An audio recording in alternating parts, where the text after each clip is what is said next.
8 mois de prison avec sursis, c'est la peine requise cet après-midi par le procureur de la République. Dans le box des accusés, Marc Alarousse n'a pas bougé, effondré comme pendant tout son procès.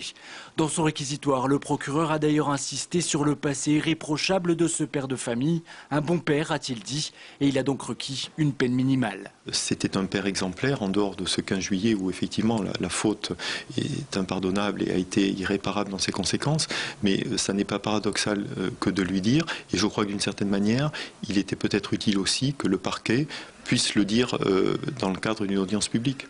Les faits se sont produits le 15 juillet dernier. Ce jour-là, Marc Alarousse, qui doit déposer son fiche chez ses grands-parents, est témoin d'un accident de la route. Déboussolé, il se gare ensuite juste devant la pharmacie où il travaille et en oublie son enfant à l'intérieur de la voiture. L'avocat de Marc Alarousse a raconté à la barre l'enchaînement des événements avant de demander la clémence des juges. Parce qu'il faut, a-t-il dit, admettre que cette faute, tout le monde aurait pu la commettre. Moi, la seule chose qui me vient à l'esprit, c'est le fait que, et avec horreur, le fait que ça peut se produire pour chacun d'entre nous. Et une fois qu'on intègre cette réalité, eh bien, on regarde les choses avec beaucoup de modestie. Je crois que maintenant, il faut respecter la douleur des personnes. Reste une question posée par les proches et la famille. À quoi sert un tel procès? Pour le procureur, cette question est délicate, mais selon lui, il fallait apporter une réponse juridique à ce type d'accident.